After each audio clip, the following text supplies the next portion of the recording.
মাত্র 1 কাপ ময়দা দিয়ে অসংখ্য লেয়ারযুক্ত, উপরটা ক্রিস্পি এবং ভেতরটা অনেক বেশি রসালো খাজা বা গজার রেসিপি আজকে আপনাদের সঙ্গে শেয়ার করব।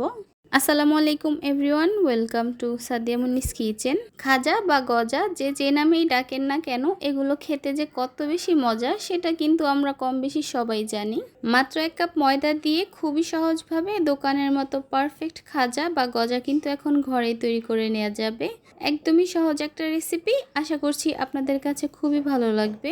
প্রথমেই আমি একটা মিক্সিং বোলে নিয়ে নিচ্ছি 1 কাপ ময়দা, লবণ দিয়ে দিচ্ছি 1/4 টিস্পুন, এরপর দিয়ে দিচ্ছি আমি 2 টেবিল চামচ তেল। এবার এই সব কিছুকে আমি একসঙ্গে খুব ভালো করে মিশিয়ে নিব। এভাবে একটু হাত দিয়ে ডলে ডলে মিশাতে হবে যেন তেলটা ময়দার সঙ্গে খুব ভালোভাবে মিশতে পারে। তেল ময়দাটা একসঙ্গে খুব ভালো করে মিশেছে কিনা সেটা একটু চেক করে নিচ্ছি। এভাবে হাতে ময়দা মুঠোবন্দি করলে যদি এরকম দলা পেকে যায় আর একটু চাপ দিলেই যদি গুড়গুড়িয়ে পড়ে যায়, তাহলে বুঝতে হবে তেল আর ময়দাটা খুব ভালোভাবে মিশেছে। এবার আমি এখানে অল্প অল্প করে নর্মাল টেম্পারেচারে পানি দিব আর একটা ডো তৈরি করে নিব। নর্মালি রুটি পরোটা তৈরি করার সময় ডোটা যেভাবে বাসায় তৈরি করে থাকি, এই ডোটাও কিন্তু ঠিক সেরকমই হবে। ডোটা তৈরি করতে আমার এখানে 1/2 কাপের মতো পানি লেগেছে। পানির পরিমাণটা আপনাদের আরও কম বা বেশিও লাগতে পারে। আন্দাজ মতো পানি দিয়ে একটা ডো তৈরি করে নেবেন। ডোটা তৈরি করা হয়ে গেলে এই ডোটাকে আমি ঢেকে 10 মিনিটের জন্য রেস্টে রেখে দিব। আর এই ফাঁকে আমি চিনির শিরাটা তৈরি করে নিব। শিরা তৈরি করার জন্য এখানে আমি নিচ্ছি 1 কাপ চিনি। 1 কাপ চিনির জন্য আমি এখানে নিচ্ছি 1 কাপ পানি। এবার আমি ফ্লেভারের জন্য এখানে দিয়ে দিব 2টা এলাচ।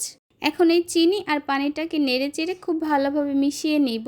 চিনিটা গলে শিরাটা ফুটে উঠলেই কিন্তু আমাদের শিরাটা তৈরি হয়ে যাবে। এই শিরাটাকে জাল করে ঘন করার কোনো প্রয়োজন নেই।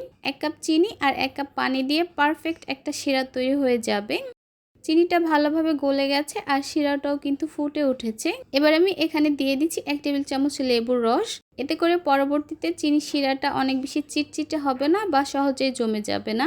ব্যাস, আমাদের এখানে শিরাটা কিন্তু তৈরি হয়ে গেছে। এবারে শিরাটাকে আমি একটা সাইডে রেখে দিচ্ছি। আর এই 10 মিনিটের মধ্যে কিন্তু আমাদের ডোটাও কিছুটা সফট হয়ে গেছে। এবার এই ডোটাকে আমি 5 ভাগে ভাগ করে নিচ্ছি। মানে এখানে হচ্ছে আমরা যতগুলো রুটি তৈরি করব ঠিক ততগুলো লেচি করে নিব। একটা লেচি নিয়ে আর সবগুলো লেচি আমি আবারও ঢেকে রাখবো। সামান্য কর্নফ্লাওয়ার ছড়িয়ে এই লেচিটা দিয়ে আমি একটা রুটি বেলে নিচ্ছি। একটা রুটি বেলা হয়ে গেলে আমি আপনাদেরকে এই রুটিটার থিকনেসটা একটু দেখিয়ে দিচ্ছি। দেখতেই পাচ্ছেন রুটিটা ঠিক এরকম হবে, অতিরিক্ত পাতলা না আবার একদম ভারীও না। একইভাবে আমি 5টা রুটি বেলে নিব। এবার আমি এখান থেকে একটা করে রুটি নিব আর রুটির উপর আমি ছড়িয়ে দিচ্ছি 1 চা চামচ তেল। তেলটা দিয়ে রুটিটার চারপাশে খুব ভালো মতো ছড়িয়ে নিচ্ছি। এর উপরে আমি দিয়ে দিচ্ছি সামান্য কর্নফ্লাওয়ার। কর্নফ্লাওয়ারটা দেওয়ার পরে আবারও খুব ভালো মতো চারপাশটায় ছড়িয়ে নিব। এর উপরে আমি আবারও দিয়ে দিচ্ছি আরেকটা বেলে নেওয়া রুটি। একইভাবে বাকি রুটিগুলোকেও আমি সেট করে নিব। আর প্রতিটা রুটির লেয়ারেই কিন্তু তেল আর কর্নফ্লাওয়ার ছড়িয়ে দিব।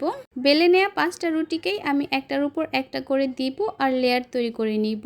সবশেষে রুটিটা দিয়ে দেওয়ার পর উপরে তেল আর কর্নফ্লাওয়ার দিয়ে ছড়িয়ে দিচ্ছি। এরপর হালকা হাতে রুটিগুলোকে একটু বেলে সমান করে দিচ্ছি। এই কাজটা কিন্তু একদমই প্রেসার দিয়ে করা যাবে না। এবার সবগুলো রুটিকে এভাবে ঘুরিয়ে রোলের মতো করে নিব। খেয়াল রাখতে হবে এই রোলটা যেন একটু টাইট আর সমানভাবে করে নেওয়া হয়। শেষের মাথায় আমি সামান্য পানি অ্যাপ্লাই করে দিচ্ছি, এতে করে আমাদের রোল থেকে আর রুটিগুলো খুলে যাবে না। আবারও আমি এই রোলটাকে একটু এভাবে গোল গোল করে ঘুরিয়ে নিচ্ছি, এতে করে সবগুলো রুটি একসঙ্গে ভালোভাবে সেট হয়ে থাকবে। এবার এই রোলটা থেকে দুই পাশের কিছু অংশ বাদ দিয়ে চিকন চিকন করে কেটে নিব। কেটে নেওয়া পিসগুলো থেকে আমি 1 পিস করে নিব আর প্রথমে হাত দিয়ে প্রেস করে একটু লম্বা করে নিচ্ছি। এরপর বেলুনি দিয়ে বেলে একটু লম্বা করে নিব। খাজা বা গজা দেখতে কিন্তু এরকম কিছুটা লম্বাই হয়। সবগুলো খাজা একইভাবে আমি তৈরি করে নিয়ে এবার এগুলোকে ভাজতে চলে যাব। চুলায় একটা প্যানে আমি পরিমাণ মতো তেল গরম করে নিয়েছি। তেলটা কিছুটা গরম হয়ে আসলে বেশ কয়েকটা খাজা আমি এখানে দিয়ে দিব।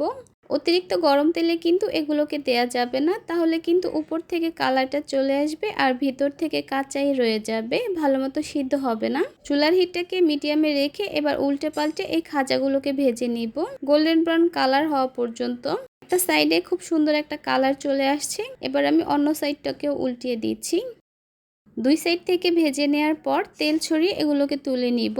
আর সরাসরি এই খাজাগুলোকে দিয়ে দিব চিনির শিরায়। শিরাটা যদি ঠান্ডা হয়ে যায় তাহলে কিন্তু আবারও একটু গরম করে নিতে হবে। চিনির শিরাটা যদি গরম না হয় তাহলে কিন্তু এই খাজার মধ্যে ভালোভাবে ঢুকতে চাইবে না। দুইটা সাইড থেকে উল্টে পাল্টে কয়েক সেকেন্ডের জন্য এই খাজাগুলোকে শিরার মধ্যে সোপ করে নিব, তারপর তুলে নিব। খুব বেশি সময় ধরে কিন্তু এই শিরাগুলোর মধ্যে রাখার কোনো প্রয়োজন নেই। ব্যাস তৈরি হয়ে গেল একদমই সহজে অনেক বেশি রসালো আর অনেক বেশি মজাদার মুচমুচে খাজা বা গজা। আমি আপনাদেরকে একটা খাজা ভেঙে দেখাচ্ছি। ভেঙে দেখালেই আপনারা আসলে বুঝতে পারবেন যে এগুলো কতটা পারফেক্ট হয়েছে। আশা করছি আপনারা দেখেই বুঝতে পারছেন যে এগুলো দেখতে কত বেশি লোভনীয়, মুচমুচে আর রসালো হয়েছে।